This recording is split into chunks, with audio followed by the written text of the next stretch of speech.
तशरीफ फरमा। उलमाए किराम, हुफ़ाज़ इज़ाम, अइम्मे मसाजिद, सनाख़ाने मुस्तफ़ा, ज़ुमरा हाज़िरीन, अस्सलामु अलैकुम व रहमतुल्लाहि व बरकातुहू। वालेकुम अस्सलाम। अल्हम्दुलिल्लाह, अल्हम्दुलिल्लाहि रब्बिल आलमीन, वस्सलातु वस्सलामु अला मन कान नबिय्यन व आदमु बैनल माइ वत्तीन व अला आलिहि व अस्हाबिहि व अज़वाजिहि व अहले बैतिहि अजमईन। अम्मा बअद, अऊज़ु बिल्लाहि मिनश शैतानिर रजीम। बिस्मिल्लाहिर रहमानिर रहीम। या अय्युहल इंसानु इन्नका कादिहुन इला रब्बिका कदहन फमुलाक़ीह। सदक़ल्लाहु मौलानल अज़ीम व सदक़ रसूलुहुन नबियुल अमीनुल मतीनुल करीम व नहनु अला ज़ालिका लमिनश शाहिदीन वश्शाकिरीन वल्हम्दुलिल्लाहि रब्बिल आलमीन। हुसूल बरकत के लिए आक़ाए नामदार, मदीने के ताजदार, शहंशाह ज़ी वक़ार, नबीए मुहतरम, रहमते दो आलम, नूर मुजस्सम, अरवाहुना फ़िदा मुहम्मदुर रसूलुल्लाह सल्लल्लाहु तआला अलैहि वसल्लम की पुन्नूर बारगाह में झूम के दरूद व सलाम हदिया पेश कर लीजिए। अल्लाहुम्मा सल्लि अला सय्यदिना व शफ़ीना व हबीबिना व मौलाना मुहम्मदिन व बारिक व सल्लिम सलातन व सलामन अलैका या रसूल अल्लाह सल्लल्लाहु तआला अलैहि वसल्लम। अभी आप हज़रात एक अजीम इल्मी और रूहानी शख्सियत से शानदार खिताब समाअत कर रहे थे। जो हज़रात खड़े हैं, मैं उनसे गुजारिश करूंगा कि बैठ करके सुकून के साथ में आप हज़रात गुफ्तगू को समाअत करें। एक बार और दरूद पाक पढ़ लें। अल्लाहुम्मा सल्लि अला सय्यदिना व शफ़ीना व हबीबिना मौलाना मुहम्मदिन व बारिक व सल्लिम सलातन व सलामन अलैका या रसूल अल्लाह सल्लल्लाहु तआला अलैहि वसल्लम। आज के जलसे का उन्वान है जश्न गौसे आज़म व इस्लाहे मुआशरा कॉन्फ्रेंस। मैं इसी हवाले से कुछ गुफ्तगू आपके सामने रखूंगा। गौसे आज़म रज़ी अल्लाह ताला अन्हु का जिक्र करना हम क़ादरी गुलामों का फ़र्ज है। मेरे इमाम ने कहा था, तुझसे दर से सग और सग से है मुझको निस्बत, मेरी गर्दन में भी है दूर का डोरा तेरा। इस निशानी के जो सग हैं नहीं मारे जाते, हश्र तक मेरे गले में रहे पट्टा तेरा। अल्हम्दुलिल्लाह, हमारे गले में भी क़ादरी पट्टा है। एक बात मैं और अर्ज कर दूं, ये जो कहा है ना कि मैं उस दर का कुत्ता हूँ, ये किसी आम इंसान ने नहीं कहा है, ये उस ज़ात ने कहा है जो अपनी सदी का मुजद्दिद था। और मुजद्दिद का मतलब आप समझ गए ना। 1900 में पटना की सरजमीन पर सुलह कुल्लियत नदवा के रद में जो कॉन्फ्रेंस हुई थी, उस कॉन्फ्रेंस के अंदर लाखों का मजमा था। उनकी तादाद किसी को नहीं मालूम, सिर्फ उलमा, मशाइख, सादात, अइम्मा और बुजुर्गान दीन की तादाद 1000 से भी ज्यादा थी। उस प्रोग्राम में शेख अब्दुल मुक़्तदिर बदायूनी रहमतुल्लाहि तआला अलैह ने खड़े होकर के ये ऐलान किया था, इस सदी के मुजद्दिद इमाम अहमद रज़ा हैं। और शेख मुजद्दिद अल-फैसानी रहमतुल्लाहि तआला अलैह फरमाते हैं, जो सदी का मुजद्दिद होता है, उस सदी के अंदर औलियाए किराम को जो भी फैज़ मिलता है वो मुजद्दिद के वसीले से मिला करता है। तो गोया के मुजद्दिद अपने जमाने के वलियों का सरदार होता है, और जमाने के वलियों का सरदार ये कह रहा है, इस निशानी के जो सग हैं नहीं मारे जाते, हश्र तक मेरे गले में रहे पट्टा तेरा। तो तो जब वो कह करके चले गए तो फिर हमें तो और भी ज्यादा ये कहना चाहिए कि कादरी कर, कादरी रख, कादरियों में उठा कदरे अब्दुल कादिर कुदरत नुमा के वास्ते। इस कादरी निस्बत का जो सिला मिलने वाला है और जो इसका फायदा है, आज अगर किसी को समझ में नहीं आता तो ना आए, कल क़यामत के दिन पता चलेगा।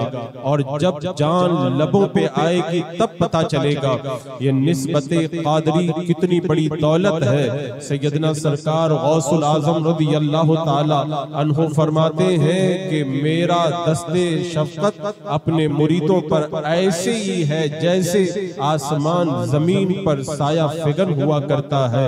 फरमाते मेरा मुरीद बगैर तौबा के नहीं मर सकता। फरमाते मैंने दारोगाए जहन्नम से पूछा कि मेरा कोई मुरीद भी तेरे अंदर है? तो दारोगाए जहन्नम ने कहा आपका कोई मुरीद जहन्नम के अंदर नहीं है।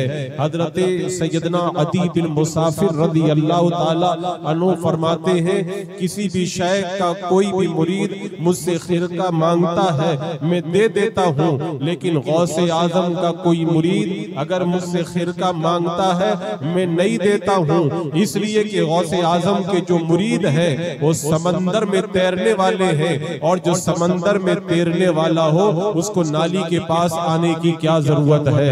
सरकार गौसे पाक रज़ी अल्लाह ताला अन्हु फरमाते हैं अगर मेरा मुरीद पश्चिम में रहे और मैं पूरब में रहूं, मेरे मुरीद का सतर खुल जाए तो मैं उसकी सतर पोशी किया करता हूँ। इतना प्यारा पीर अल्लाह ने हमें अता किया, उस प्यारे पीर का जश्न मना रहे हैं तो ये हमारे लिए सआदत मंदी की बात है। सरकार गौसे पाक फरमाते हैं जो मेरे मदरसे के पास से भी निकल जाएगा अल्लाह उसके अजाब के अंदर भी कमी फरमा देगा। सरकार गौसे पाक के मुरीदों का आलम में बताऊं, अल्लाह तबारक व तआला ने इन कादरी गुलामों को कितना बड़ा मकाम और रुतबा अता फरमाया है। हजरत मिर्जा मजहर जाने जाना रहमतुल्लाहि ताला अलैहि फरमाते हैं गौसे पाक का कोई ऐसा मुरीद है ही नहीं जिस पर गौसे पाक की नजर करम ना होती हो। नारे रिसालत आले रसूल हजरत सैयद कदीर रजा साहब किबला, नारे तकबीर, नारे रिसालत। कुर्सी मंगा और जो आले रसूल और कोई रसूल नहीं है ना यहाँ पे, जो आले रसूल कुर्सी नहीं कुर्सी बैठा नीचे ना कुर्सी दुरूद पाक पढ़ने हम कुर्सी ले आए।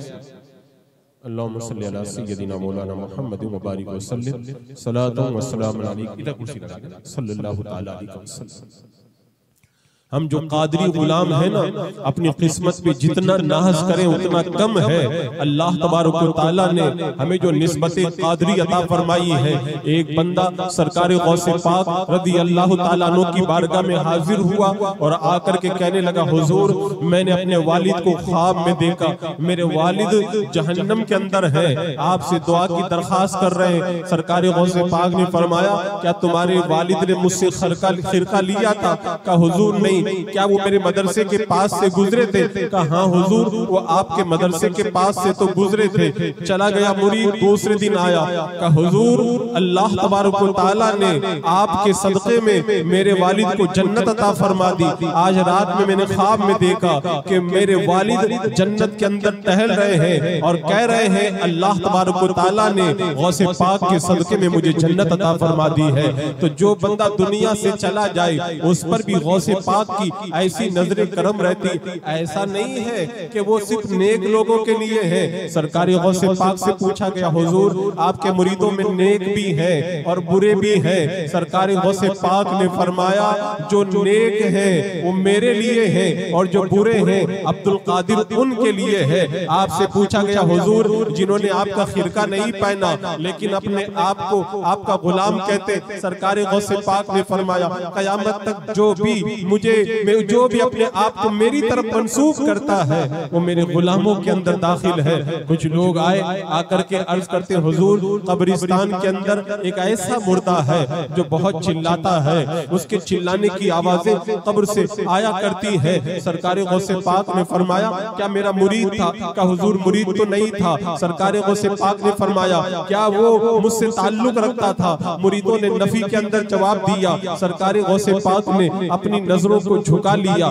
थोड़ी देर के बाद में सर उठाया और उठा करके फरमाया फरिश्ते मुझसे कह रहे हैं ये बंदा आपसे मोहब्बत किया करता था, इसी वजह से अल्लाह तबारक व तआला ने उसके अजाब को दूर फरमा दिया। उस दिन के बाद में कभी भी उस कब्र से चिल्लाने की आवाज नहीं आई है। सरकार गौसे पाक अपने मुरीदों पे कितने मेहरबान थे। हम तो जश्न गौसे आजम मना रहे, कोई बहुत बड़ा काम नहीं कर रहे, उन्होंने तो अपने मुरीदों पे कितना करम किया। एक बार सरकार गौसे पाक रदी अल्लाह तआला अन्हु फतवा लिख रहे हैं, कुछ लिखने में मसरूफ है। बहुत सारे लोगों को ये भी नहीं मालूम है, लोग समझते गौसे पाक बहुत बड़े अल्लाह के वली थे। हाँ वली थे, लेकिन ये भी याद रखना वो सिर्फ अल्लाह के वली नहीं थे, अपने जमाने के सबसे बड़े मुफ्ती आजम भी थे, अपने जमाने के सारे उलमा के भी सरदार थे।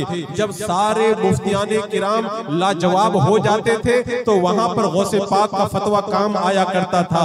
आप हजरात ने कितनी बार सुना होगा, एक बार एक ऐसा मसला पेश आया, सारे मुफ्तियाने किराम लाजवाब हो गए, किसी के पास में कोई जवाब नहीं था। गौसे पाक की बारगाह में सवाल लाया गया। सरकार गौसे पाक ने सवाल पढ़ा, सवाल में लिखा हुआ था क्या फरमाते हैं उलमाए किराम इस मसले के बारे में। एक शख्स ने ये कसम खाई मैं ऐसी इबादत करूं जो इबादत इस वक्त रूए जमीन पर कोई न कर रहा हो, अगर ऐसा ना हो तो मेरी बीवी को 3 तलाक। उलमा ने कहा बात समझ में नहीं आती, अगर ये नमाज पढ़े तो कोई तो नमाज पढ़ रहा होगा, अगर ये कुरान पढ़े कोई तो कुरान पढ़ रहा होगा, अगर ये सदका करे कोई तो सदका कर रहा होगा। ऐसी कौन सी इबादत है जो ये करे और कोई न कर रहा हो? तो बीवी को तलाक से बचाया नहीं जा सकता। गौसे पाक की बारगाह में जब सवाल लाया गया, सरकार गौसे पाक ने फौरन का जवाब लिखो। आपने जवाब लिख करके दिया कि इससे कहो खाना काबा में चला जाए, मताफ को खाली करा दे, खाना काबा का तवाफ करे। दुनिया में दूसरा कोई खाना काबा है नहीं, जब ये तवाफ करेगा तो ऐसी नेकी करेगा जो इस वक्त रूए जमीन पर कोई नहीं कर रहा है, उसकी कसम पूरी हो जाएगी और बीवी पर तलाक भी नहीं पड़ेगी। उलमा ने जब सुना तो सब अश अश कर उठे। सरकार गौसे पाक सिर्फ वली नहीं थे, औलिया के भी सरदार थे, मुफ्तियाने किराम के भी सरदार थे। तो मैं अर्ज ये कर रहा था, सरकार गौसे पाक फतवा लिख रहे हैं, अचानक क्या हुआ, ऊपर से एक चुईया ने मिट्टी गिरा दी, आपने मिट्टी को साफ कर दिया। फिर लिखने लगे, फिर चुईया ने मिट्टी गिराई, आपने साफ कर दिया। तीसरी बार लिखने लगे, फिर चुईया ने मिट्टी गिराई, आपने साफ कर दिया। जब चौथी मर्तबा मिट्टी गिराई ना, सरकार गौसे पाक ने ऐसे जलाल की नजर उठाई और उठा करके जब देखा वो जमीन पर तड़प करके गिरी और मर गई। सरकार गौसे पाक रदी अल्लाह ताला अन्हु रोने लग गए। हजरत शेख अबुल मामर रदी अल्लाह ताला अन्हु ने सरकार गौसे पाक की बारगाह में अर्ज किया हुजूर बात समझ में नहीं आई, आप लिख रहे थे चुईया ने मिट्टी गिरा दी, आपने निगाहे जलाल फरमाई, वो मर गई, आप रो क्यों रहे हैं? आप रो क्यों रहे हैं? अल्लाह अकबर। ऐ कादरी गुलामों अपनी किस्मत पे नाज करो। सरकार गौसे पाक ने जो जवाब दिया था उस जवाब को सुन करके अंदाजा लगाओ मेरे गौस को अपने मुरीदों से कितना प्यार है। फरमाते हैं मैं चुईया के मरने की वजह से नहीं रो रहा हूँ, मैं इसलिए रो रहा हूँ कि मुझे तकलीफ पहुंचाई थी चुईया ने, चुईया हिलाक हो गई। खुदा ना करे कल मेरे मुरीद की तरफ से मुझे कोई तकलीफ पहुंच जाए और मेरे मुरीद का भी यही हाल हो जाए, इसलिए मैं रो रहा हूँ। बताओ अपने मुरीदों पर जो जात इतनी मेहरबान हो, उस पीर के मुरीद होने पर हमें कितना नाज करना चाहिए। आज जब मैं प्रोग्राम में आया हूँ ना, आप पूछे लोगों से हम जब जाते हैं तो क्या कहते हैं, अरे हमको ऐसी जगह ठहराओ जहाँ पे थोड़ा आराम मिले, राहत मिले, अच्छी जगह हमको कुछ सुकून मयसर आए। सरकार गौसे पाक का मुरीदों पे प्यार देखो। आज सरकार गौसे पाक जब हज के लिए निकले हैं, रात का वक्त हो गया, रास्ते में एक गांव पड़ गया, आपने फरमाया तलाश करो इस गांव के अंदर सबसे गरीब आदमी कौन है। लोगों ने तलाश किया, सबसे जो गरीब आदमी था सरकार गौसे पाक रदी अल्लाह ताला अन्हु उसी के मकान में रात में जाकर के रुक गए। अगर गौसे पाक किसी के मकान में रुक जाए जाए तो वहाँ गुलामों का ताता नहीं बन जाएगा। अरे बनारस के सुन्नी मुसलमानों, आपने हुजूर ताजुश शरिया को देखा होगा। मेरा पीर अगर कहीं पर कयाम करता था तो वहाँ पे दीवानों का मजमा नहीं लग जाता था। तो सदियों बाद जब गुलामों का यह हाल है तो वो आका जब गांव में कयाम किए थे, बादशाह भी आ रहे हैं, वजीर भी आ रहे हैं, मालदार भी आ रहे हैं, तोहफे ला रहे हैं, नजराने ला रहे, अंबार लग गए, अंबार लग गए। सुबह का वक्त हुआ, सरकारे गौसे पाक वहां से जब निकलने लगे, जितने तोहफे आए थे सब मालिके मकान को दे दिए और आगे चले गए। लोगों का बयान है कि सरकारे गौसे पाक रात में जब वहां पे रुके थे, पूरे इलाके का सबसे गरीब आदमी वही था और गौसे पाक सुबह में जब वहां से रवाना हुए हैं, पूरे इलाके का सबसे मालदार आदमी वही बन चुका था। ये था सरकारे गौसे पाक का अपने गुलामों के साथ में प्यार। अगर कोई गरीब है तो उसको अमीर बना करके चल दिया करते थे। अजीजाने मुकर्रम, आज हम उस मुकद्दस हस्ती का उर्से पाक बना रहे हैं और उनकी बारगाह में खिराज अकीदत पेश कर रहे हैं। अजीजाने मुकर्रम, मैं ये बातें उन्वान की तरफ आने से पहले इसलिए बता रहा हूँ ताकि ज़हनी तौर पर आपको एहसास हो जाए हमारा पीर कितना बड़ा पीर है। आला हजरत ने ऐसे ही नहीं कहा था कादरी कर, कादरी रख, कादरियों में उठा, कदरे अब्दुल कादिर कुदरत नुमा के वास्ते। क्योंकि गौसे पाक फरमाते हैं, मैं कयामत के मैदान में उस वक्त तक अपनी जगह से नहीं हटूंगा जब तक अपने सारे मुरीदों को जन्नत के अंदर मैं दाखिल न करवा दूं। इतना प्यार था सरकार गौसे पाक को अपने मुरीदों से। और यहाँ पर एक बात मैं बताऊं, अभी मैं तकरीर कर रहा हूँ, मुझे नहीं मालूम कि मेरा चाहने वाला कहाँ पे क्या है, किस हाल में है, क्योंकि आदमी जब मसरूफ होता है तो अपनों को भूल जाता है। लेकिन मेरे गौस को अपने मुरीदों का कितना ख्याल था बताऊं। पढ़ा रहे हैं, अचानक पढ़ाते पढ़ाते, आपको मालूम है गौसे पाक पढ़ाया करते थे, नहीं मालूम तो भी बता दूं कि गौसे पाक ने पढ़ाया। और कैसे पढ़ाया? आपके मदरसे से हर साल 3000 उलमा फारिग होते थे। 33 साल तक आपके मदरसे से उलमा फारिग होते रहे। आपकी क़यादत के अंदर तकरीबन 1 लाख उलमाए किराम ने मदरसा कादरिया से दस्तारबंदी हासिल की है। और उनके शागिर्दों की बात करूं तो मेरी तकरीर कहीं और चली जाएगी। तो मैं अर्ज ये कर रहा था, सरकारे गौसे पाक पढ़ा रहे हैं, अचानक पढ़ाते पढ़ाते निगाहे जलाल आपने उठाई, आपका दस्ते पाक चादर के अंदर गया और चादर से जब हाथ निकाला, पानी के कतरे टपक रहे थे। मुरीदों की, शागिर्दों की मजाल न हुई आपकी बारगाह में कुछ अर्ज कर सके। कुछ दिनों के बाद में लोग आए, आपकी बारगाह में नजराना पेश किया, उनसे मालूम किया का क्या हुआ, का समंदर में थे, हम भवन में फंस गए। तभी हमने गौसे पाक को पुकारा, एक हाथ जाहिर हुआ, हमारी कश्ती को किनारे पे लगा दिया। का तारीफ बताओ। जब तारीफ बताई, मिला करके देखा तो वही वक्त था जिस वक्त में गौसे पाक ने पढ़ाते पढ़ाते अपना दस्ते पाक अपनी चादर के अंदर डाल लिया था।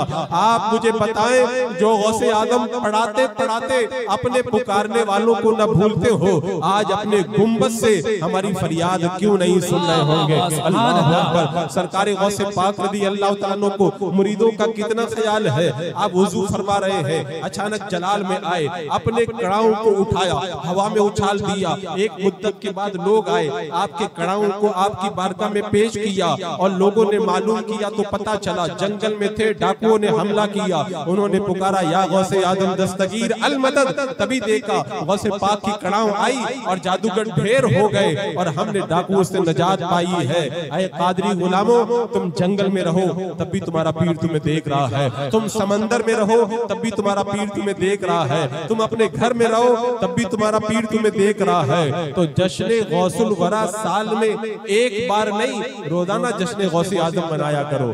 जलसा सजा के नहीं, बल्कि गौसे पाक का नाम ले ले के जश्न मनाया करो। और अजीजाने मुकर्रम, ये जो जश्न गौसे आजम के नाम से आज जो इस्लाह मुआशरा का उन्वान दिया गया है, मैं इस्लाह मुआशरा पे गुफ्तगू करने से पहले आपको बताऊं गौसे पाक ने कैसी इस्लाह मुआशरा की है। सरकार गौसे पाक रज़ी अल्लाह तआला अन्हु खुद फरमाते हैं, जब मैं बगदाद में था, बगदाद के हालात खराब हो गए, मैंने ये इरादा किया बगदाद शरीफ छोड़ के मैं चला जाऊंगा, जंगल में जाकर के अल्लाह की मैं इबादत करूंगा। सरकार गौसे पाक फरमाते, मैंने कुरान पाक अपने हाथ में लिया और कुरान पाक लेकर करके बाबे हलवा की तरफ में बढ़ा। जब बाबे हलवा के करीब पहुंचा, पीछे से किसी ने मुझे धक्का दिया। आवाज आई, अब्दुल कादिर कहाँ जाते हो? मैंने कहा यहाँ के हालात बड़े खराब हैं, मैं जंगल में जा करके अपने मौला की इबादत करना चाहता हूँ। आवाज आई, अब्दुल कादिर जंगल में रहने के लिए नहीं पैदा किया है तुम्हें लोगों की हिदायत के लिए पैदा किया है। जाओ लोगों की हिदायत का काम करो। गौसे पाक फरमाते हैं, मैं पलट करके आया। डाकुओं ने, जानियों ने, शराबियों ने, चोरों ने, फासिकों ने और बड़े बड़े गुमराहों ने मेरे हाथ पे तौबा की। सरकार गौसे पाक के बारे में उलमा फरमाते हैं, बगदाद का अक्सर हिस्सा गौसे पाक के हाथों पे तौबा करके खुदा की बारगाह तक पहुंचा है। जिस सरकार गौसे पाक ने इस्लाह मुआशरा का इतना बड़ा काम किया, उसको बताने से पहले मैं एक बात और बता दूं, गौसे आजम ऐसे ही नहीं गौसे आजम बने हैं। ये थोड़ा बहुत ही लर्जा देने वाला उन्वान है। मैंने सरकार गौसे पाक के मुजाहिदात को पढ़ा कि सरकार गौसे पाक ने लोगों की इस्लाह का काम बाद में किया, अपने दिल की इस्लाह का काम पहले किया। और मालूम है किस अंदाज के अंदर किया, अगर सुनोगे ना तो दंग रह जाओगे और आपका ज़हन पूछेगा क्या बंदा इतनी मेहनत भी कर सकता है? सरकार गौसे पाक फरमाते हैं, जब बगदाद शरीफ के अंदर मैं पढ़ा करता था तो मैं छुट्टी के बाद में जंगल में चला जाता था और जंगल में जा करके मैं अल्लाह की इबादत करता। मिट्टी का तकिया लगा लेता, मिट्टी के बिस्तर पर लेट जाता। वहीं पर जो पत्तियां गिरी रहती थी उन पत्तियों को मैं खा करके गुजारा किया करता था। सरकार गौसे पाक फरमाते हैं, बगदाद के जंगलों में 40 साल तक मैंने इबादत की। फरमाते 12 साल तक बुर्जे अजमी के अंदर मैंने इबादत की। सरकार गौसे पाक फरमाते 15 साल तक रोजाना मैंने एक टांग पे खड़े होकर के कुरान मुकद्दस खत्म किया। सरकार गौसे पाक फरमाते हैं, मैंने 40 साल तक इशा के वुजू से फजर की नमाज अदा फरमाई है। कैसे मुजाहिदात किए? आज मामूली तकलीफ आ जाए ना लोग घबरा जाते। फरमाते एक दिन 20 दिन हो गए, खाने के लिए कुछ नहीं मिला। मैं किसरा के खंडरात की तरफ गया। मैंने सोचा कि कुछ चीजें गिरी हुई होंगी, उठा करके खा लूंगा। फरमाते हैं जब मैं पहुंचा हूँ मैंने देखा अल्लाह के वली गिरी हुई चीजों को तलाश कर रहे थे। मैंने कहा अब्दुल कादिर, लोगों के दरमियान में बीच में हाइल होना अच्छी बात नहीं है। मैं भूखा वापस पलट आया, बगदाद की मंडी के पास पहुंचा। भूख की वजह से मेरा सर चकराने लगा। गौसे पाक फरमाते मंडी के करीब में एक मस्जिद थी, मैं मस्जिद के अंदर चला गया। भूख से मेरी हालत बड़ी अजीब थी। गौसे पाक फरमाते हैं, मैं जा करके जब बैठ गया, एक बंदा आया, खाना लाया, खोल के खाने लगा। मेरा नस भूख भूख चिल्लाने लगा। उसने मुझे करीब बुलाया, खाने की दावत दी। मैंने मना किया, उसने इसरार किया। जब मैं खाने लगा पूछा था क्या नाम है? का जीलान का रहने वाला अब्दुल कादिर हूँ। वो कहने लगा माफ कर दो, ये तुम्हारी माँ ने तुम्हारे लिए खर्चा भेजा था और मैं तुम्हारे लिए ये पैसा पैसा देने के लिए तलाश कर रहा था। तुमसे मुलाकात नहीं हुई, तुम्हारे माल से मैं ये खाना खरीद के लाया हूँ। गौसे पाक ने जो वालदा ने पैसा भेजा था उसको लिया, कुछ उसको दिया और किसरा के खंडरात की तरफ निकल गए और सारा गरीबों के अंदर तकसीम कर दिया। सरकार गौसे पाक फरमाते हैं, एक दिन मेरा भूख की वजह से बड़ा अजीब हाल था। मैं जंगल की तरफ चला गया। जब मैं जंगल में जाकर के बैठा तो आवाज आई, अब्दुल कादिर फला जगह चले जाओ और तुमको जब भी खाने की हाजत हो वहां से ले लिया करो। सरकार गौसे पाक फरमाते हैं, मैं उस दुकान पे गया। मैंने कहा मेरे पास पैसा नहीं है, मुझे रोजाना 1.5 रोटी दे दिया करो, जब पैसा आएगा मैं कर्जा अदा कर दूंगा। सरकार गौसे पाक फरमाते हैं, मैं 1.5 रोटी ले करके रोजाना उससे खाता रहा। एक दिन आवाज आई, अब्दुल कादिर तुम्हारा कर्जा अदा करते हैं, फला जगह जाओ, वहाँ पे सोने का टुकड़ा रखा है, जा करके अपना कर्जा अदा कर दो। सरकार गौसे पाक ने इस कदर इबादत और रियाजत की। फरमाते बगदाद के जंगलों में जब मैं इबादत करता था तो उस वक्त मेरी ये ऐसी हालत होती थी, लोग कहते थे अब्दुल कादिर दीवाना है। कहते एक बार मैं जिक्र कर रहा था, जिक्र करते करते मुझ पर कैफियत तारी हुई। मैंने अल्लाह का नारा लगाया। कुछ डाकू सामान लूट करके लाए थे, आपस में बांट रहे थे। मैंने अल्लाह का, तो डाकू डर गए, लगता पुलिस आ गई है। वो भागने लगे। जब मुझ पर नजर पड़ी तो कहने लगे अरे ये तो दीवाना अब्दुल कादिर है, भले आदमी ने तो हमको डरा दिया था। सरकार गौसे पाक पर ऐसी दीवानगी तारी थी। फरमाते में अल्लाह की मोहब्बत में जब खुद रफ्ता होता, बगदाद के जंगलों में दौड़ता था और एक मर्तबा दौड़ते दौड़ते मैं बहुत दूर निकल गया। जब मुझे होश आया, मैंने पूछा बगदाद कितनी दूर है? लोगों ने कहा 12 दिन का रास्ता तय करके आगे आ गए हो। ऐसी दीवानगी गौसे पाक पर तारी होती। कहते कभी कभी मैं बेहोश होकर के गिर जाता, लोग आते हाथ लगा करके देखते, कहते अब्दुल कादिर का इंतकाल हो गया। ऐलान हो जाता, गुस्ल देने वाले को बुलाते, गुस्ल देने वाला तख्ते पे लिटा देता और मुझे गुस्ल देने की तैयारी करता। मुझे होश आ जाता था। फरमाते मैं कांटों पे चला करता था। फरमाते हैं मैं उस दौर के अंदर करख के खराबात के अंदर रहता था। साल भर तक मैं इस तरह जिंदगी गुजारता था। गौसे पाक फरमाते एक साल जब पूरा होता, एक बंदा आता, मुझे एक झुब्बा देके चला जाता। पूरा साल में झुब्बा इस्तेमाल करता। एक छोटा सा कपड़ा था, उसी को अमामे के तौर पर मैं अपने सर पे लपेट लिया करता था। सरकारे गौसे पाक ने अल्लाह की इबादत के अंदर कितनी मुश्किलात को बर्दाश्त किया। फरमाते मदाइन के जंगलों में मैं इबादत करता। एक साल तक पानी पीता, खाना नहीं खाता। एक साल तक पत्ते खाता, पानी नहीं पीता। फिर एक साल तक न खाता था न पीता था। ऐसे ही अपना वक्त गुजार देता था। आए बनारस के मुसलमानों, आप सोच तो रहे होंगे, आदमी पूरा साल पानी न पिए, पूरा साल खाना न खाए तो जिंदा कैसे रहेगा? अगर बात समझ में नहीं आती तो मैं समझा देता हूँ। ये मेरी और आपकी बात है, लेकिन जो बंदा अल्लाह की मोहब्बत के अंदर दीवाना हो जाता है, उसे भूख और प्यास नहीं लगती है। गौसे पाक अल्लाह की मोहब्बत में दीवाने हो चुके थे। एक बार एक बंदे को सजा हुई, लाया गया, कोड़े मारे गए, 99 कोड़े मारे गए, उसने आह तक न की। जब 100वां कोड़ा पड़ा तो वो चिल्लाने लगा। लोगों ने कहा ताज्जुब है, 99 कोड़े खा लिए, चुप रहे, एक कोड़ा बर्दाश्त नहीं कर सके। उसने कहा जब 99 कोड़े मारे गए, मेरा महबूब मेरी निगाहों के सामने खड़ा था, मुझे दर्द का एहसास न हुआ। लेकिन जब 100वां कोड़ा मारा गया तो मेरा महबूब चला गया था, तो मुझे दर्द महसूस हुआ। अगर दुनिया का महबूब निगाहों के सामने आ जाए, बंदा 99 कोड़े खा ले, पता नहीं चलता। और जिसे खुदा की मोहब्बत हो जाए, वो भूख और प्यास का क्या एहसास करेगा। और अगर आपको बात समझ में ना आए तो मैं एक और मिसाल से समझाता हूँ। फतवा रज़विया शरीफ के अंदर आला हजरत सरकार फरमाते हैं, हजरत शेख मंसूर हल्लाज रहमतुल्लाहि ताला अलैह की बहन रात के अंदर बिस्तर से गायब हो जाती थी। हजरत शेख मंसूर हल्लाज ने सोचा मेरी बहन रात में कहाँ जाती है। एक दिन बहाना बना के सो गए। रात में बहन जब उठ करके दरवाजा खोल करके बाहर गई, हजरत मंसूर हल्लाज ने अपनी बहन का पीछा किया। बहन जंगल में गई, मंसूर हल्लाज दरख्त के पीछे छुप गए और छुप करके देखने लगे। वो बहन अल्लाह की वलिया थी, रात भर इबादत करती रही, यहाँ तक कि सुबह का वक्त हो गया। जब सुबह का वक्त हुआ, आसमान से सोने की जंजीर उतरी, प्याला था, प्याले में कुछ मशरूब था। बहन ने जब प्याले को मुंह लगाया, पीछे से दरख्त के नीचे से हजरत मंसूर हल्लाज निकल करके आए। कहा बहन तुम्हें खुदा का वास्ता 2 बूंद मेरे लिए भी बचा देना।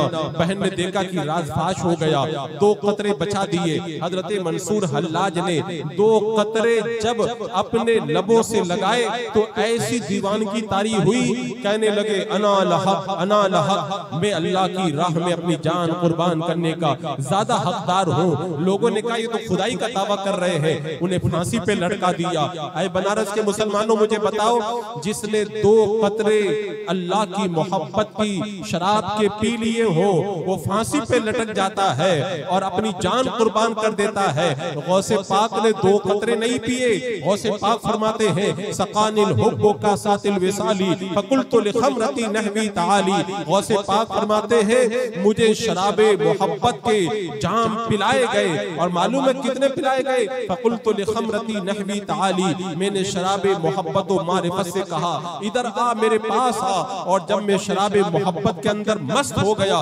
फसाकिल कौम बिल वाफी मलाली, मुझे कौम के साकी ने जाम भर भर के पिलाए। 2 कतरे पी करके मंसूर हल्लाज मस्त हो गए। तो गौसे पाक ने जब जाम पे जाम पिए हो तो गौसे पाक की मोहब्बत का आलम क्या होगा। तो गौसे पाक भूखे रहते थे, एहसास न होता। खुद फरमाते हैं एक बार मैं बुर्ज अजमी के अंदर इबादत में मसरूफ था। मैंने कसम खाई उस वक्त तक नहीं खाऊंगा जब तक कोई अपने हाथों से लुक़मा बना के मुझे न खिलाएगा। फरमाते 40 दिन गुजर गए, भूख से मैं बेताब था। जब भूख से मैं बेताब हुआ, एक बंदा हजरत अबू सईद मखज़ूमी आए, कहने लगे अब्दुल कादिर मेरे घर पे तुम्हारी दावत है। चले गए, बोले मैं अपनी मर्जी से नहीं जाऊंगा। हजरत खिज़र अलैहिस्सलाम आए, कहा चलो अबू सईद मखज़ूमी के घर पे चलो। देखा दरवाजे पे अबू सईद इंतजार कर रहे हैं। कहा अब्दुल कादिर मेरा कहना काफी नहीं था, खिज़र अलैहिस्सलाम को आना पड़ा। जब बंदा अल्लाह की मोहब्बत में सब कुछ बर्दाश्त करता है तो फिर आलम ये होता है। फरमाते हैं अबू सईद मखज़ूमी मुझे लुक़मा दे रहे थे और वो लुक़मे मेरे शिकम में जा करके फिर नूर बनते हुए नजर आ रहे थे। अजीज़ाने मुकर्रम सरकार गौसे आज़म रज़ी अल्लाह तआला अन्हु ने इस अंदाज के अंदर अपने मौला की इबादत की थी। आज हम कादरी गुलाम है। सरकार गौसे पाक रज़ी अल्लाह तआला अन्हु की सीरते तैयबा को पढ़ते हैं। क्या हम लोग गौसे पाक के नक्शे कदम पे चलते? क्या गौसे पाक की सीरत पे हम अमल करते? आओ मैं आपको बताता हूँ। सरकार गौसे पाक तकरीर कर रहे हैं, अब मैं वो बता रहा हूँ गौसे पाक ने इस्लाह मुआशरा कैसे फरमाई। गौसे पाक तकरीर कर रहे हैं, अभी आपने सुना ना गौसे पाक जब तकरीर करते थे तो कैसे करते थे। फरमाते थे अल्हम्दुलिल्लाह, सारी जमीन पे सन्नाटा हो जाता औलिया किराम में। उसके बाद में कहते हैं अल्हम्दुलिल्लाह, तो औलिया किराम रूहानी तौर पर अपनी खानकाहों से निकल करके गौसे पाक के मजमा में आना शुरू हो जाते। फिर फरमाते अल्हम्दुलिल्लाह रब्बिल आलमीन। तो उस वक्त 70,000 लोग तो निगाहों के सामने होते और जो लोग नजर नहीं आते उनकी तादाद किसी को मालूम नहीं है। हजरत अबू सईद शेख अबू ज़करिया ने जिन को बुलाने के लिए वजीफा किया, जिन नहीं आया, थोड़ी देर के बाद में आया। कहा मैंने बुलाया, तुम क्यों नहीं आए? कहा आपने जब बुलाया तो गौसे पाक तकरीर कर रहे थे, गौसे आदम तकरीर करे तो मत बुलाया करो। हजरत शेख अबू ज़करिया ने कहा तुम भी तकरीर सुनने जाते हो? कहा जितने इंसान नहीं आते उससे ज्यादा जिन्नात तकरीर सुनने जाया करते हैं। और गौसे पाक जब तकरीर करते तो मालूम है रात के वक्त में लोग चिराग लेकर के जाते और अपना रुमाल और निशान लगा के आते, कल मैं यहाँ पर आकर के बैठूंगा, निशानात लगा दिए जाते। और गौसे पाक जब तकरीर करते थे ना तो मालूम आलम क्या होता, जब तकरीर खत्म हो जाती, जब तकरीर खत्म हो जाती, कभी 10 जनाजे उठाए जाते, कभी 20, कभी 70 लोगों के जनाजे उठाए जाते थे। जो बात दिल से निकलती है वो दिल में असर करती है और जो सिर्फ जबान से निकलती है वो कान में अटक करके रह जाती है। आज हमारी तकरीरों में असर नहीं, क्योंकि हमारे दिल के अंदर वो सुथराई नहीं। गौसे पाक जब तकरीर करते थे ना तो एक लोगों में हलचल पैदा हो जाती थी। अब सरकार गौसे पाक तकरीर कर रहे, गौसे पाक रज़ी अल्लाह तआला अन्हु ने फरमाया मेरे मुरीद दुनिया बका और ऐश के लिए नहीं है। तू कलमा पढ़ता है, कलमा पढ़ना दावा है, इसके लिए दलील चाहिए। मेरे गौसे पाक फरमाते हैं इसकी दलील ये है अल्लाह ने जो कहा उस पे अमल कर, जिससे मना किया उससे रुक जा, अपने अमल में इखलास पैदा कर और सुन्नते मुस्तफा पे चल। अगर तू सिर्फ कलमा पढ़ने का दावा करता है तो तेरा दावा सच्चा नहीं है।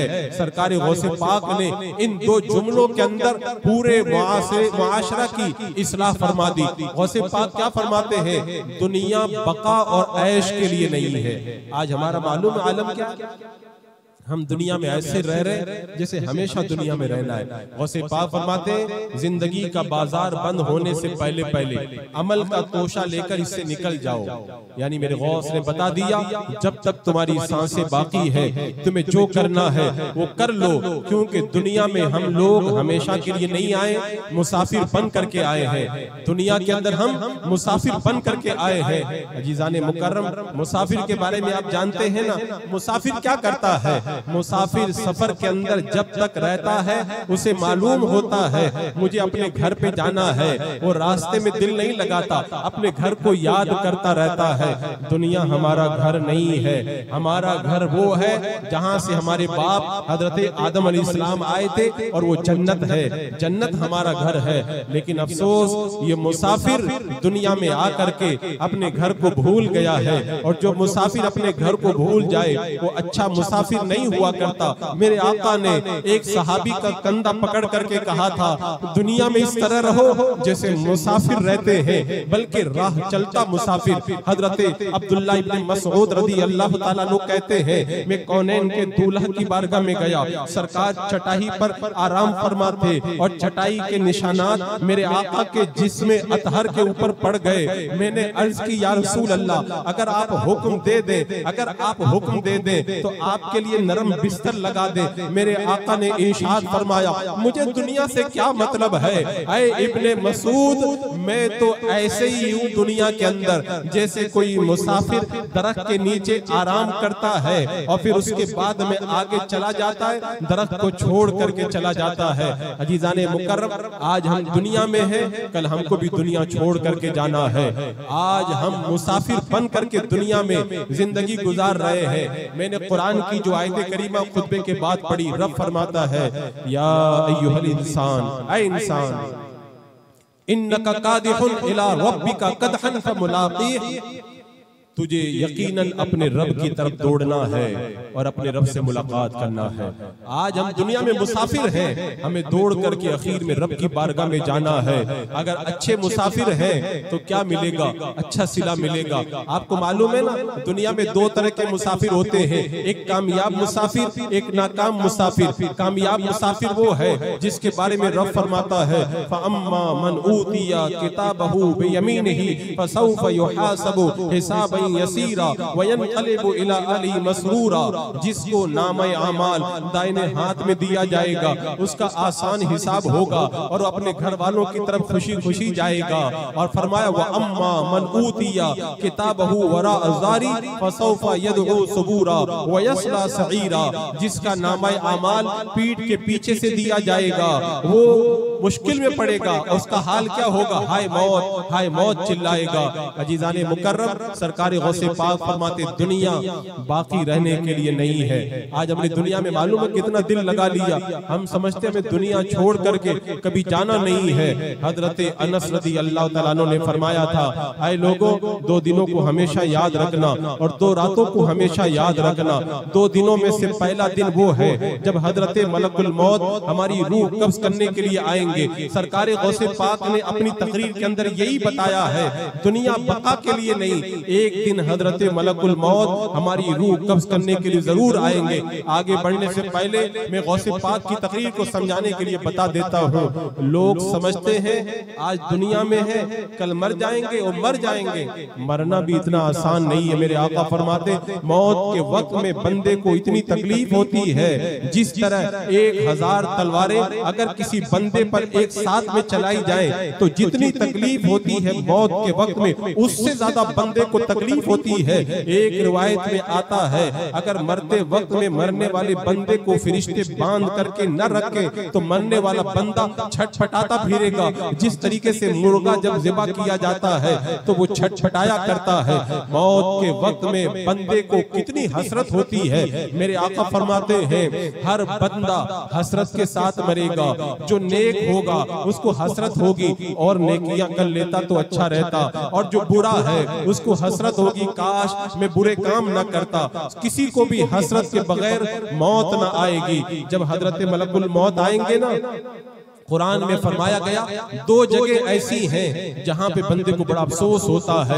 एक तो मौत का वक्त और एक हिसाबो किताब के बाद में जब बंदा जहन्नम में चला जाएगा वो वक्त। मौत के वक्त में मालूम है बंदा क्या कहता है? मौत के वक्त में बंदा कहता है, ऐ अल्लाह, तूने मुझे थोड़ी मोहलत और क्यों नहीं दी? फ़अस्सद्दक़ व अकुम मिनस सालिहीन, मैं सदका करके नेक बन जाता। कहा जाएगा, वलन युअख़िरुल्लाहु नफ़्सन इज़ा जाअ अजलुहा, जब अल्लाह का वादा आ जाए तो उसमें ताखीर नहीं हुआ करती है। और जब बंदा जहन्नम में चला जाएगा, वो हुम यस्तरिखून फीहा रब्बना अखरिजना नअमल सालिहन गैरल्लज़ी कुन्ना नअमल, वो चिल्लाएंगे, कहेंगे मौला हमें दुनिया में भेज दे ताकि हम अच्छे काम करें, जो काम करते थे उनके अलावा नेक काम करके आए। उनसे कहा जाएगा, अवलम नुअम्मिरकुम मा यतज़क्करु फी मन तज़क्करा, क्या हमने तुम्हें वो उम्र नहीं दी थी जिसमें नसीहत हासिल करने वाला नसीहत हासिल कर सकता था। मेरे गौस ने कहा मौत आने से पहले पहले नेकी के अंदर लग जाओ। ये सरकार गौसे पाक ने खिताब में फरमाया। जब मौत का वक्त आता है ना, उस वक्त मालूम है बंदे की क्या कैफियत होती है। फरिश्ते आते हैं और जब नाखूनों की तरफ से बंदे की रूह निकालते हैं और निकालते निकालते जब हलक तक रूह लेकर के आते हैं तो उस वक्त बंदे की दुनिया की आंखें बंद हो जाती है, आखिरत नजर आती है। मरने वाला बंदा अगर जन्नती है तो जन्नत का ठिकाना नजर आता है, मरने वाला बंदा अगर जहन्नमी है तो जहन्नम का ठिकाना नजर आता है। इसीलिए हदीस पाक में फरमाया गया मौत के वक्त में अगर माथे पे पसीना आ जाए अल्लाह की रहमत की निशानी है, आंखों में आंसू आ जाए अल्लाह की रहमत की निशानी है। अगर मौत के वक्त में नाक के नतने फैल जाए अल्लाह की रहमत की निशानी है।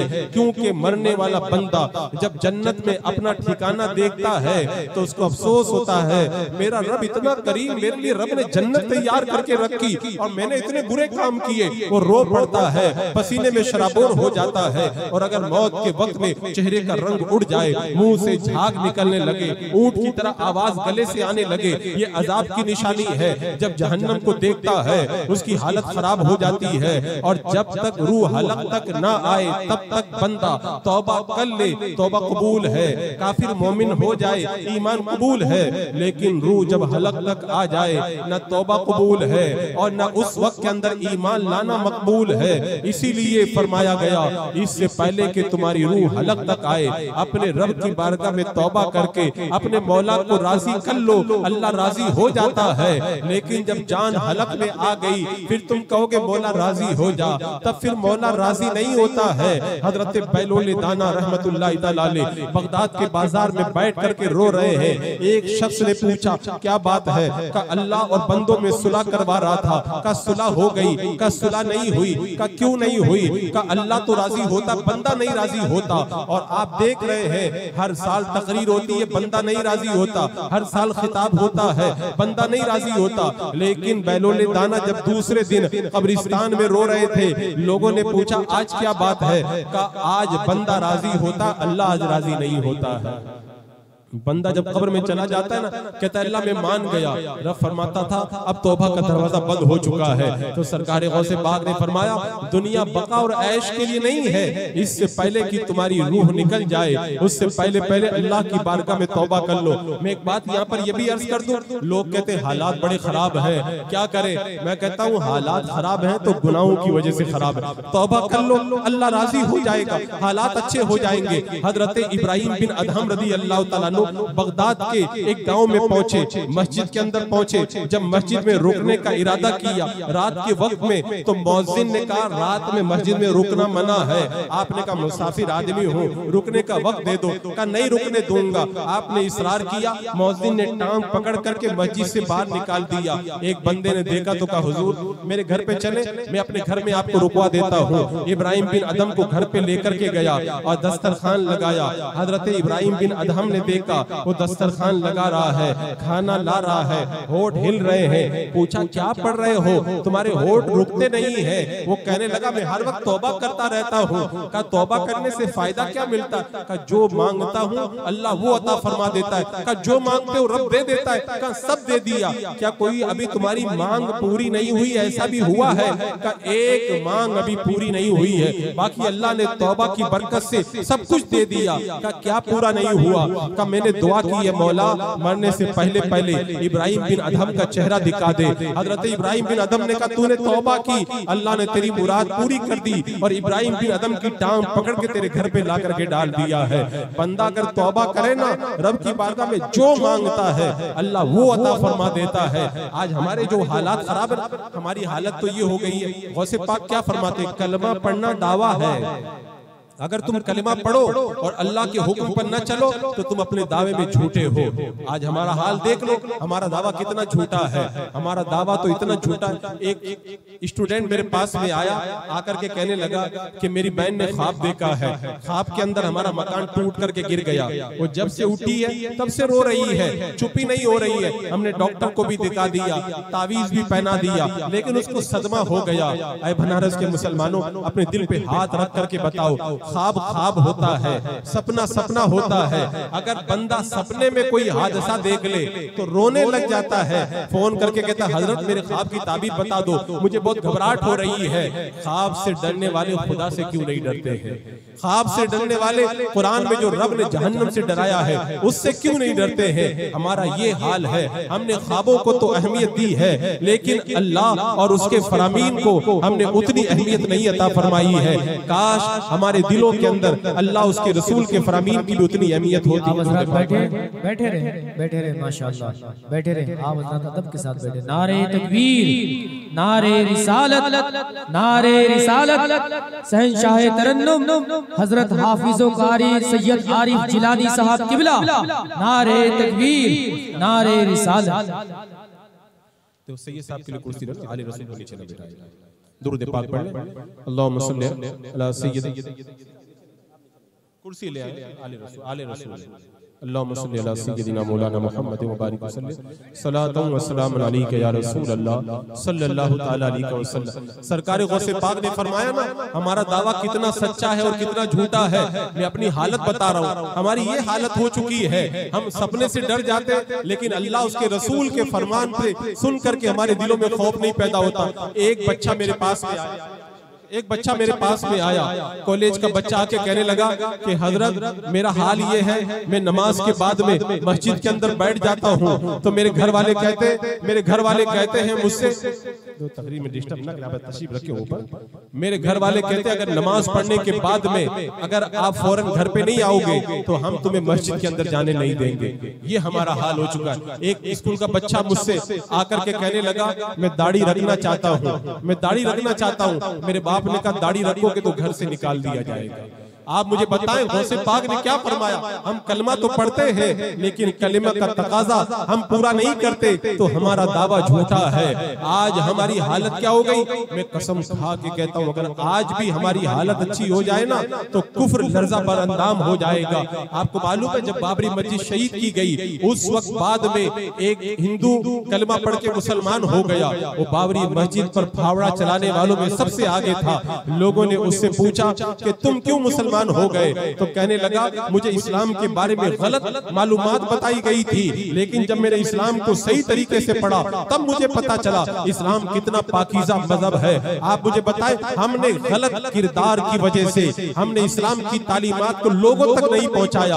आज हम गलत काम करते, लोग समझते यही इस्लाम है और इस्लाम से दूर होते हुए नजर आते हैं। आप हिंदुस्तान की सरजमीन देख ले, यहाँ पे मुसलमान जब आते थे कपड़े का कारोबार करने आते, मालाबार के अंदर पहुंचते, कपड़ा खोल करके दिखाते, कपड़े का भाव बताते, ये इतने रुपए का, ये इतने रुपए का। यहाँ के लोग कहते थे अच्छा कपड़ा सस्ता है और खराब कपड़ा महंगा है। बात क्या है? तो मुसलमान ताजिर कहते थे अच्छे कपड़े के अंदर थोड़ा सा ऐब है। यहाँ के लोग कहते ऐब हमको तो नहीं पता है, तुम ऐब क्यों बता रहे हो? तो मुसलमान कहते हमारे नबी ने कहा है मन गश्शना फलैसा मिन्ना, जो धोखा देता है वो हम में से नहीं होता है। तो यहाँ के जब काफिर सुनते थे तो वो कहते थे जिस नबी की तालीमात इतनी प्यारी है उस नबी का दीन कितना प्यारा होगा, और वो कलमा पढ़ के मुसलमान हो जाया करते थे। आज हमारी हालत अगर अच्छी हो जाए तो लोग कलमा पढ़ने के लिए तैयार है, लेकिन हमने अपनी हालत कैसी बना के रखी है? आओ मैं आपको बताऊं, मक्का की सरजमीन है, मक्का की सरजमीन पर हजरत उम्मे शरीक ईमान लाती है, ईमान लाकर घरों के अंदर इस्लाम की तबलीग करती है। काफिरों को जब पता चलता है तो पकड़ करके ऊंट की नंगी पीठ पर बिठाते हैं और कबीले में छोड़ने के लिए चल पड़ते हैं। 3 दिन हो गए, न खाना दिया न पानी दिया, एक जगह आराम करने के लिए उतर गए, उनको धूप में लिटा दिया। अल्लाह ने आसमान से पानी का प्याला उतारा, हजरत उम्मे शरीक ने पानी पिया। काफिर जब बेदार हुए, मक्का के काफिरों ने कहा तूने हमारा पानी चुराया है। कहा जाकर के देख लो, मैंने पानी नहीं चुराया है। जब तलाश किया तो पता चला कि पानी मौजूद है। कहा तुझे पानी कहां से मिला? का मेरे रब ने आसमान से उतारा। जब मक्का के काफिरों ने पानी को देख लिया, उन्हें यकीन हो गया, तो कहने लगे उम्मे शरीक आज हमें पता चला है तेरा दीन सच्चा है, हमारा दीन झूठा है। कलमा पढ़ाओ और हमें मुसलमान बना के इस्लाम के अंदर दाखिल कर लो। ये किरदार होता है। आज अगर किरदार सही हो जाए ना किरदार अगर सही हो जाए तो लोग खुद कलमा पढ़ते हुए नजर आएंगे। आज जब इस्लाम की तरफ लोगों को बुलाया जाता ना, लोग कहते हैं नमाज पढ़ने कैसे आऊं, मुझे तो टाइम ही नहीं मिलता है। आपको टाइम नहीं मिलता है? अल्लाह अकबर। एक सहाबी वो भी है अपने मकान के अंदर पहली रात के अंदर नई नवेली दुल्हन के साथ में आराम कर रहे हैं, मदीने की गलियों से आवाज आती है सरकार ने बुलाया है। बताओ पहली रात के अंदर नई नवेली दुल्हन के साथ में बंधा जब होता है तो क्या उमंगे होती है उसकी, लेकिन सहाबी ने बता दिया सारी उमंगों को छोड़ दो, मेरे आका बुलाए तो बुलाने पर फौरन हाजिर हो जाओ। और वो मेरे आका की बारगाह में पहुंचे। मेरे आका ने फरमाया ओहद में निकलो, जामे शहादत नोश किया। मेरे आका ने फरमाया उनकी लाश को तलाश करो, पता चला कि मौजूद नहीं। मेरे आका ने फरमाया वो मेरी मोहब्बत में अपने घर से बगैर गुस्ल किए निकल आए, उसको आसमान पे फरिश्ते गुस्ल दे रहे हैं। बताओ जो सरकार की आवाज पे लब्बैक कहता है उसको फरिश्ते गुस्ल दिया करते हैं, और जो प्रॉपर्टी बनाने के अंदर अपनी जिंदगी तबाह कर दे, अल्लाह के हुक्म पे ना चले, वो मर जाए ना तो उसका बेटा भी उसकी कब्र पे फातिहा पढ़ने नहीं जाता है। हज़रात मुकर्रम अपनी हालत को बदलो। सरकार गौसे पाक फरमाते हैं अगर तुमने कलमा पढ़ा है तो अल्लाह ने जो कहा उस पे अमल करो, जिससे मना किया उससे रुक जाओ और मेरे आका की सुन्नत पे चलो। आज सुन्नत की जब बात करें लोग क्या कहते हैं, अरे फर्ज थोड़ी है, सुन्नत ही तो है। सुन्नत है लेकिन ये भी तो देखो किसकी सुन्नत है, किसकी सुन्नत है। मेरे आका ने हजरत अनस से क्या कहा था, बेटे अगर तुझसे हो सके तो सुबह इस हाल में कर कि तेरे दिल के अंदर किसी के बारे में कीना ना हो। ये मेरी सुन्नत है, जिसने मेरी सुन्नत से प्यार किया वो कल कयामत के दिन जन्नत में मेरे साथ में रहेगा। लोग कहते आका का साथ मिल जाए, मैं कहता हूँ सुन्नत पे चलो, सरकार तुम्हें जन्नत के अंदर अपने साथ में रखेंगे। एक मौके मेरे आका इरशाद फरमाते हैं जिसने मेरे सुन्नत की मुहाफजत की अल्लाह उसे 4 इनाम अता फरमाएगा। पहला इनाम ये अता फरमाएगा नेक लोग उससे प्यार करेंगे। आज आप तरसते हो ना, पीर साहब का हाथ चूम ले, फला पीर साहब का हाथ चूम ले। मैं कहता हूँ सुन्नत पे चलो, मेरे आका फरमाते नेक लोग तुमसे प्यार करेंगे। दुनिया में नेक है वो भी प्यार करेंगे, गौसे पाक भी प्यार करेंगे, ख्वाजा क़ाज़ी नवाज़ भी प्यार करेंगे, सारे बुजुर्गान दीन तुमसे प्यार करेंगे। ये पहला इनाम। दूसरा इनाम बुरे लोग तुमसे डरेंगे। आज लोग कहते हुकूमत बड़ा जुल्म कर रही है, मैं कहता हूँ सुन्नत पे चलो, जालिम खुद तुमसे डरता हुआ नजर आएगा। और तीसरा इनाम मेरे आका फरमाते हैं अल्लाह तबारक व तआला तुम्हें खूब रोजी अता फरमाएगा। किसी बाबा के पास नहीं जाना पड़ेगा तावीज लेने के लिए, अल्लाह तबारक व तआला तुम्हें खूब रोजी अता फरमाएगा। और चौथा इनाम तुम्हें यह दिया जाएगा अल्लाह तुम्हें दीन में इस्तिकामत अता फरमाएगा। आज लोग चाय की प्याली में ईमान बेच देते, अगर सुन्नत पे चलेंगे अल्लाह तबारक व तआला दीन के अंदर मजबूती अता फरमाएगा। हुजूर ताजुश शरिया रहमतुल्लाह तआला अलैह दीन पर मजबूती से कायम थे। क्यों कायम थे? मुस्तफा जाने रहमत की सुन्नतों पर चले। जब सुन्नतों पे चले तो अल्लाह तबारक व तआला ने उन्हें दीन पर ऐसी इस्तिकामत अता फरमाई, हुकूमत चाहे कुछ भी कर ले, शरीयत का हुक्म कभी भी नहीं बदला जाएगा। ये कहां से? आज लोग कहते हैं वीडियोग्राफी तस्वीर कशी से कैसे बचा जाए, हालात बड़े खराब है। क्या हुजूर ताजुश शरिया के इंतकाल को 100 साल हो गए? क्या आपके दौर में हालात ऐसे नहीं थे? हुजूर ताजुश शरिया रहमतुल्लाह तआला अलैह ट्रेन में सफर कर रहे हैं, ट्रेन में बैठे, इत्तेफाक की बात है आपके बगल में जो सीट थी वो एक औरत की सीट थी और वो औरत बिल्कुल आधी नंगी लिबास पहन करके बैठ गई। आज लोग कहते कैसे बचे? अरे मैं कहता हूँ तुम अपने घर में नहीं बच पाते, हुजूर ताजुश शरिया ट्रेन में बच रहे। अपने गुलाम से फरमाते हैं मेरे और इस औरत के बीच में पर्दा लटका दो ताकि इस पर मेरी नजर न पड़े। अब ट्रेन में पर्दा लटका दिया गया। जब बंदा अमल करे ना तो हालात खुद अच्छे हो जाते हैं। उस औरत ने टीसी से कहा मेरी सीट बदली करके दूसरी जगह कर दो। जब ये अल्लाह का बंदा इतनी हया करता है तो औरत को भी तो हया आनी चाहिए। उसने अपनी सीट बदली कर दी और वो दूसरी जगह चली गई। आज लोग कहते हैं कैसे दीन पर अमल करें, वीडियोग्राफी से कैसे बचे, तस्वीर कशी से कैसे बचे। हुजूर ताजुश शरिया जब मिस्र के अंदर तशरीफ ले गए थे, मिस्र के अंदर ये कानून है शेखुल जामिया से जो भी मुलाकात करेगा तो वहां का जो सदर है, सदर के बाद में सबसे बड़ा मर्तबा शेखुल जामिया का होता है, और शेखुल जामिया से जो भी मिलता है तो उसकी पूरी रिकॉर्डिंग जरूरी है।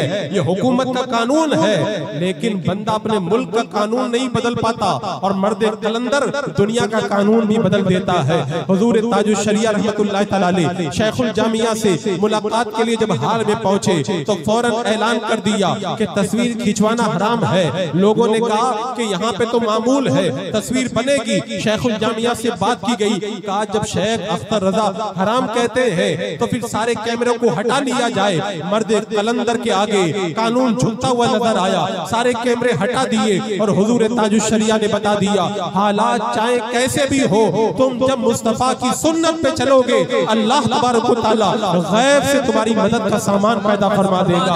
आज मालूम है लोग कहते हैं कि दीन पे कैसे अमल करें, कैसे दीन पे अमल करें, हालात ही नहीं अच्छे। लोग सवाल करते, हजरत हम घर पे तो नमाज पढ़ लेते हैं, ट्रेन में कैसे नमाज पढ़े, फ्लाइट में कैसे नमाज पढ़े, आज सामाजिक जगहों पर नमाज पढ़ने पे पाबंदी लग गई। मैं कहता हूँ पाबंदियां लाख लगे, अगर तुम्हारे दिल के अंदर शरीयत की मुहाफजत का अगर जज्बा है तो अल्लाह खुद तुम्हारी मदद का सामान पैदा फरमा देगा। हुजूर ताजुश शरिया के सफर को आप पढ़ के देख ले।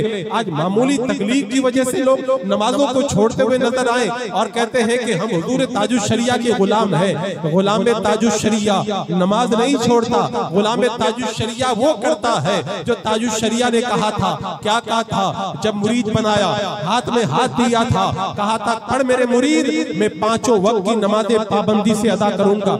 वादा किया था कि नहीं किया था? अपने पीर से मोहब्बत भी करो और अपने पीर का वादा भी पूरा ना करो, ये कैसी मोहब्बत है? हमारा पीर तो वो पीर है, इंतकाल के अंदर 1 साल बाकी रह गया, दिल्ली की सरजमीन है। हुजूर ताजुश शरिया रहमतुल्लाह तआला अलैह को सुबह के वक्त में आईसीयू के अंदर जब एडमिट किया गया, जब हुजूर ताजुश शरिया रहमतुल्लाह तआला अलैह को आईसीयू में एडमिट किया गया, आपको पता है आईसीयू में क्या होता है? आईसीयू के अंदर ब्लड प्रेशर चेक करने वाला तार अलग लगा है, हार्ट का तार अलग लगा है, ग्लूकोज का तार अलग लगा है, बड़े झमेले, बड़े तामझाम है। हजरत ने फरमाया नमाज का वक्त हो गया, लोगों ने जवाब नहीं दिया। फरमाया नमाज का वक्त हो गया, लोगों ने जवाब नहीं दिया। फरमाया नमाज का वक्त हो गया, लोगों ने सोचा हजरत को बड़ी तकलीफ है, अभी हजरत को आराम मिलना चाहिए। जब तवज्जो न दी, सारे तामझाम को हटाया, उठ करके खड़े हो गए। अरे बात समझ में नहीं आती हजरत, आप तो 2 लोगों का सहारा लिए बगैर चल भी नहीं पाते, आप आईसीयू में कैसे उठ के खड़े हो गए? मेरे मुर्शिद की रूहानियत जवाब देती है, नमाज मोमिन की मेराज है और मेराज में मेरे आका की ठंडक है। जो बंदा अल्लाह के रसूल की आंखों को ठंडक पहुंचाएगा रसूलुल्लाह की बारगाह से, उसे ऐसी ताकत दी जाएगी अगर वो आईसीयू में भी होगा तो उठ करके खड़ा हो जाएगा। अब हुजूर ताजुश शरिया रहमतुल्लाह तआला अलैह वुजू बनाया, नमाज के लिए खड़े हुए। लोग कहते हैं हालात ही नहीं अच्छे होते, मैं बताता हूँ हालात कैसे अच्छे होते हैं। हजरत ने जब नमाज की नीयत की, सामने अमेरिका का एक मरीज लेटा हुआ है, गुर्दे दोनों खत्म हो गए। डॉक्टरों ने कहा खिदमत करो, अब बचने की उम्मीद नहीं। उसने हुजूर ताजुश शरिया को नमाज पढ़ते देखा, अपनी माँ से कहने लगा इस बाबा को अपने खुदा से कितना प्यार है, जरा मेरा तकिया ऊंचा करके तो लगाओ, इनको देखता हूँ तो मुझे बड़ा लुत्फ आता है। जब काफिर देखे हुजूर ताजुश शरिया को उसे मजा आ जाए, तो हम कादरी गुलाम देखते थे तो हमको कितना मजा आता था। ये मजा क्यों आता था? वो शरीयत पे चलते थे, और जो शरीयत पे चलता है अल्लाह उसे वो नूर देता है, जो देखता है वो भी पुरनूर हो जाता है। अब रोजाना हुजूर ताजुश शरिया आईसीयू में नमाज पढ़ रहे हैं, अमेरिका का मरीज रोजाना देख रहा है। आज भी जाकर के दिल्ली हॉस्पिटल के अमला से मालूम कर लो, हुजूर ताजुश शरिया अलैहि रहमा जब डिस्चार्ज होकर के बरेली शरीफ पहुंचे, अमेरिका का वो मरीज जो मौत का इंतजार कर रहा था, हजरत को देखते देखते अल्लाह ने उसको शिफा अता फरमाई, वो ठीक भी हुआ। बरेली शरीफ आया, बारगाह में हाजिरी दी और अपने मुल्क की तरफ पलट करके चला गया। जो नमाज पढ़े वो भी शिफा पाता है, और जो नमाजी को देख ले अल्लाह उसे भी शिफा अता फरमा देता है। आज लोग कहते हैं हालात ही नहीं अच्छे होते। सरकार गौसे पाक ने फरमाया आए मेरे मुरीद, तूने कलमा पढ़ा है, कलमा पढ़ना दावा है, और इस दावा की दलील ये है जो अल्लाह ने कहा है उसके ऊपर अमल कर, और जो अल्लाह उसके रसूल ने मना किया है उससे रुक जा। आज हमने वो कैफियत अपने अंदर पैदा नहीं की, और यही वजह है आज हम पूरी दुनिया के अंदर जिल्लत और रुसवाई का शिकार होकर के रह गए हैं। अजीजाने मुकर्रम, सरकार गौसे पाक की याद मना रहे हो ना, तो सरकार गौसे पाक के हुक्म के ऊपर अमल भी तो करो। आपने फरमाया दुनिया बाकी रहने के लिए नहीं है। एक रिवायत के अंदर मैंने पढ़ा था कि अगर कोई बंदा पैदा होते ही अपने सर को सजदे में रख दे और 100 साल तक जिंदा रहे और सजदे की हालत में उसकी रूह कब्ज हो जाए, जब वो मैदान क़यामत में पहुंचेगा तो कहेगा काश अगर मुझे और मौका मिला होता तो और इबादत कर लेता।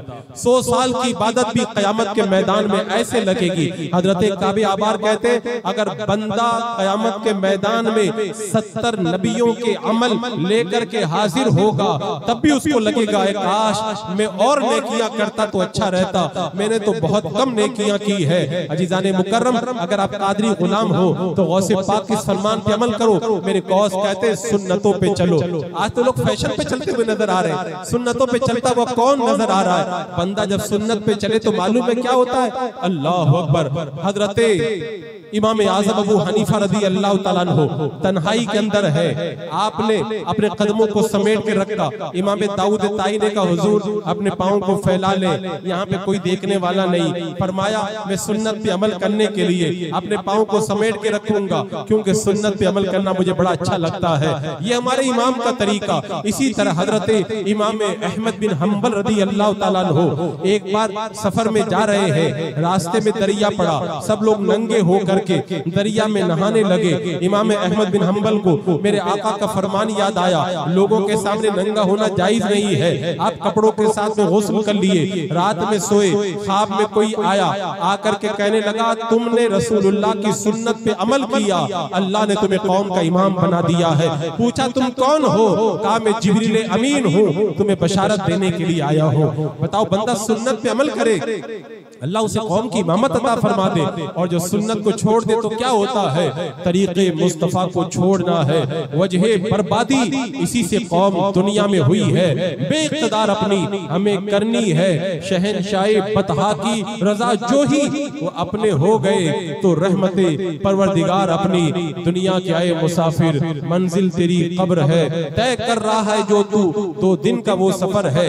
ये सफर कभी भी पूरा हो सकता है, कोई एक सांस में मर जाता है, कोई 100 साल तक जिंदा रहता है। मेरे आका सल्लल्लाहु ताला अलैहि वसल्लम ने बता दिया दुनिया में रहो तो मुसाफिर की तरह रहो। मुसाफिर ऐसा थोड़ी करता है कि सफर में दिल लगा करके अपना वक्त खराब कर दिया करता है। मुसाफिर का हाल तो ये होता है उसको मालूम है मेरी मंजिल मेरा इंतजार कर रही है। सुलेमान बिन अब्दुल मलिक ने हजरत अबू हाजिम से कहा था हम लोग मरने से डरते हैं और तुम लोग मौत से प्यार करते हो। तो हजरत अबू हाजिम ने कहा था हम लोगों ने अपनी आखिरत को संवारा है इसलिए मरने से प्यार करते हैं, तुमने आखिरत को बर्बाद किया है इसलिए मरने से डरते हो। अगर हम भी गौसे पाक के फरमान पे अमल करके, आपको हैरत होगी सरकार गौसे पाक रज़ी अल्लाह तआला अन्हु ने तो इतनी इबादत की, कभी कभी मैं सुनता हूँ तो मुझे ताज्जुब होता है। एक बार सरकार गौसे पाक रज़ी अल्लाह तआला अन्हु जंगल में बैठे हुए हैं, एक बंदा आया है, आकर के कहने लगा अब्दुल कादिर यहीं पर बैठे रहना मैं वापिस आ रहा हूँ। वो चले गए, 1 साल के बाद आए, अब्दुल कादिर यहीं बैठे रहना मैं आ रहा हूँ। वो फिर चले गए, 1 साल तक आए नहीं, फिर 1 साल के बाद में आए, अब्दुल कादिर यहीं पर बैठे रहना मैं वापिस आ रहा हूँ। 3 साल तक वहीं पर बैठे रहे। मुरीद ने आपसे कहा हुजूर आप 3 साल तक वहां पर बैठे रहे, क्या खाते थे आप? फरमाया जो पत्ते गिरे पड़े मिल जाते थे वही खा करके गुजारा कर लेता था। 3 साल के बाद में जो आए उन्होंने कहा मैं खिज़र अलैहिस्सलाम हूं। बंदा जब इतने मुजाहिदे करता है ना तब उसे मकाम और रुतबा मिलता है। आज हम थोड़ी सी तकलीफ बर्दाश्त करने के लिए तैयार नहीं होते और फिर कहते हैं कि हमारे हालात अच्छे हो जाए। अजीजाने मुकर्रम, आज की इस महफिल के अंदर सरकार गौसे पाक रज़ी अल्लाह तआला अन्हु का पैगाम मैं आपके हवाले करता हूँ। मैं समझ रहा हूँ कि वक्त बहुत ज्यादा हो रहा है, अभी तो सैयद साहब भी बाकी है और हमारे खतीब और बाकी हैं और हुज़ूर अवैस मियां भी आने वाले। मैं नहीं चाहता कि प्रोग्राम ज्यादा लंबा हो जाए, बातें तो बहुत सारी मैं समेट के लाया था। इंशाअल्लाह वक्त मिला तो किसी मौके पर मैं अपनी गुफ्तगू गुफ्तगू को आगे बढ़ाऊंगा। बस आज की महफिल में ये पैगाम दे करके जाता हूँ। आज लोगों ने मालूम है क्या हिसाब बना के रखा कि लोग अल्लाह वाले तो सबसे प्यार करते थे, ये बरेलवी वाले पता नहीं क्यों लोगों का रद्द करने पे लग जाते। तो सुन जाओ, गौसे पाक अखलाकमंद थे, लेकिन बद मजहबों के साथ गौसे पाक के अखलाक कैसे थे मैं आपको बता देता। गौसे पाक के अखलाक तो इतने प्यारे थे, बाजार से जब गुजर रहे एक छोटा सा बच्चा आया, जेब से पैसा निकाला, कहा हज़रत बाजार से मिठाई ला करके दे दे। आप सोचें वो अल्लाह का वली कि औलिया जिसकी बारगाह में आए तो कांपे, एक छोटा सा बच्चा कहता हज़रत बाजार से मिठाई ला के दे दे। गौसे पाक ने पैसा लिया, एक बच्चे ने कहा हज़रत रुक जाओ, मैं भी अपनी अम्मी से पैसा लाता हूँ, मुझको भी बाजार से मिठाई ला के दे। तीसरा बच्चा बोला हज़रत मुझको भी मिठाई ला के दे। जमाने का गौसे आजम बच्चों के पैसे लेकर के बाजार से मिठाई लेने के जा रहा है, वो आलम है। और दूसरी तरफ हैबत का आलम यह, सरकार गौसे पाक की बारगाह में एक बंदे ने आकर के कह दिया हुजूर आप मेरे घर पे दावत कबूल फरमाए। आपने नजर को झुका लिया, सर उठा के कहा इजाजत मिल गई है। अब गौसे पाक जब दावत में जाने लगे ना, तो हजरत अली हैती ने दायां पांव थामा, हजरत अबुल हसन अल्लाह के वली उन्होंने बायां पांव थामा, घोड़े पे आपको सवार किया, दस्तरखान पे जाके बैठ गए। गौसे पाक की हैबत का आलम यह है, औलिया किराम इस कदर खामोश है कि सांस की आवाज भी नहीं आ रही है, इतनी हैबत। और उधर अखलाक का आलम ये, एक बच्चा कहता है हजरत मिठाई ला करके दे दे। सरकार गौसे पाक जब पढ़ाते थे ना तो पूछते थे तुम्हारे पास कापी है कि नहीं है, तुम्हारे पास कलम है कि नहीं है। अगर कापी नहीं होती तो कापी मंगा के देते, कलम नहीं होता तो कलम मंगा के देते। पूछते फला शागिर्द कहाँ का, हजरत आज पढ़ने नहीं आया। कहाँ रहता है का, गाँव में रहता है। गौसे पाक उठ करके जाते, गाँव में जा करके उसकी इयादत फरमाते थे। इतने अखलाक, लेकिन ये अखलाक अपने मुरीदों के लिए थे, बद मजहबों के लिए ये अखलाक नहीं थे गौसे पाक के। अपने मुरीदों के लिए और गरीबों के लिए तो ये अखलाक। दरिया के किनारे पे पहुंचे ना, तो दरिया के किनारे पे देखा एक गरीब आदमी परेशान, का क्या हुआ, का दरिया पार जाना है, पैसे नहीं है, मल्ला लेके नहीं जाता। सरकार गौसे पाक की बारगाह में किसी ने सोने की थैली पेश की, उस मल्ला को दे करके कहा आज के बाद किसी गरीब का दिल मत दुखाना, ये अखलाक। लेकिन हजरत इमाम नववी फरमाते हैं जब बद मजहबों की बात आती थी, शरीयत के खिलाफ बात आती थी, गौसे पाक जलाल में आ जाते थे। उलमा इकराम फरमाते बद मजहबों के साथ में गौसे पाक बड़ी सख्ती फरमाते थे। यहाँ तक कि गौसे पाक ने जो किताब लिखी गुनियतुत तालिबी, उसमें बद मजहबों का डट करके रद्द किया। आज लोग कहते हैं बरेली वाले नहीं देखते, आज हिंदू हमारे खिलाफ, मुल्क के हालात हमारे खिलाफ, आज हमें मिल करके काम करने की जरूरत है। मैं कहता हूँ हालात खराब है, आज नहीं खराब है, गौसे पाक के जमाने में इससे ज्यादा हालात खराब थे। इतने ज्यादा हालात खराब हुए कि गौसे पाक बगदाद छोड़ करके जा रहे थे, बगदाद छोड़ के जा रहे थे। लेकिन गौसे पाक ने तो ये नहीं कहा कि हालात खराब हो तो बद मजहबों का रद्द न करना। मेरे गौस ने उन खराब हालात में बद मजहबों का रद्द करके ये बता दिया कि बद मजहबों का रद्द करने से हालात खराब नहीं होते हैं, बद मजहबों का रद्द करने से हालात और अच्छे हो जाया करते हैं। अजीजाने मुकर्रम, आज अगर बद मजहबों का रद्द न किया जाए ना तो मालूम है आलम क्या होगा। आज आपका जो ईमान बचा हुआ है ना, ये ईमान भी नहीं बच पाएगा। आज हमारे उलमा किराम बद मजहबों का जो रद्द करते हैं ना, उसकी वजह यही है। अल्लाह अकबर। एक रिवायत के अंदर मैंने पढ़ा था, एक रिवायत में मैंने पढ़ा था कि जब दज्जाल निकलेगा कुछ लोग कहेंगे कि हम दज्जाल को देखने जाते हैं, दज्जाल की बातों पे हम अमल नहीं करेंगे। तो फरमाया गया जो दज्जाल को देखने जाएंगे, दज्जाल को देख करके कुफ्र इख्तियार कर लेंगे। तो बद मजहबों का रद्द करना, नारे रिसालत हजरत अल्लामा सैयद तनवीर अहमद साहब किबला, नारे तकबीर, नारे रिसालत। आप देख रहे हैं माशाअल्लाह सदर इजलास मंबा इखलास बैकरील मुबहार नाशिर मसलक आला हजरत अल्लामा सैयद तनवीर अहमद साहब किबला बलरामपुरी, आपकी निगाहों का मरकज बन रहे, आप हजरत के चेहरे की ज़ियारत करें। अजीज़ाने मुकर्रम, तो ये पैगाम अपने दिलों में आप नक्श कर लें। हालात बद मजहबों का रद्द करने से खराब नहीं होते हैं, बल्कि और भी अच्छे होते हैं। अगर किसी को बात समझ में ना आए तो कुरान मुकद्दस की आयत करीमा से मैं समझा देता हूँ कि अल्लाह के रसूल को नहीं मालूम था कि हालात खराब होंगे? मेरे आका को तो पता था। मेरे आका ने खुद फरमाया हालात इतने खराब हो जाएंगे कि दुनिया की सारी कौमें मुसलमानों पे ऐसे टूट पड़ेंगी जैसे खाने वाले दस्तरखान पे टूट पड़ते हैं। मेरे आका को मालूम था हालात खराब होंगे, फिर भी फरमाया उनसे दूर रहना, उनके साथ में उठक बैठक मत करना, उनके साथ में खाना पीना मत, उनके पीछे नमाज मत पढ़ना, उनके जनाजे में शिरकत मत करना, उनसे निकाह मत करना। मेरे आका को ये भी मालूम है हालात खराब होंगे, फिर भी फरमाया बद मजहबों से दूर रहना। तो इसका मतलब ये हुआ बद मजहबों से दूरी इख्तियार करने से हालात खराब नहीं होते। लोग कहते इत्तिहाद करना चाहिए। तो सुनो, मेरा रब कुरान पाक में इरशाद फरमाता है वला तहिनु वला तहजनु व अंतुमुल आलौना इन कुंतुम मुमिनीन। तुम ही लोग गालिब आओगे अगर तुम ईमान वाले हो। साहिबे मदारिक फरमाते हैं इन कुंतुम मुमिनीन का मतलब ये है ईमान पर तुम इस्तिकामत इख्तियार करो, यकीन कामिल इख्तियार करो, अल्लाह तुम्हें गलबा अता फरमाएगा। अब बनारस वालों अपने दिल पे हाथ रख के बताओ, क्या देवबंदी ईमान वाले हैं? क्या वहाबी ईमान वाले हैं? क्या गैर मुक़ल्लिद ईमान वाले हैं? क्या नेचरी ईमान वाले हैं? क्या छकड़ालवी ईमान वाले हैं? क्या वो सुलह कुल्ली जो पद अकीदा को हक पे समझते हैं, क्या वो ईमान वाले हैं? रब ने फरमाया तुम गालिब आओगे अगर तुम ईमान वाले हो। तो इसका मतलब ये हुआ अगर ईमान वाले हो तो गलबा मिलेगा, अगर ईमान वाले नहीं हो तो गलबा नहीं मिलेगा। और ये जितने गुमराह फिरके हैं ये ईमान वाले नहीं है। तो साफ वाज़े हो गया इनके साथ मिलने से गलबा नहीं मिलेगा, ईमान वालों के साथ में मिलने से अल्लाह तबारक व तआला गलबा अता फरमाएगा। लिहाजा जिन लोगों के दिमाग के अंदर ये कीड़ा है कि इन मुश्किल हालात में बद मजहबों के साथ में इत्तेहाद कर लिया जाए तो वो ये समझ जाए आप लाख इत्तेहाद कर लो, क्या इन बद मजहबों से इत्तेहाद करने से क्या हमारा दुश्मन कहेगा चलो बहुत अच्छा हो गया, सब आपस में मुत्तहिद हो गए, अब इनको परेशान मत करो, ये सब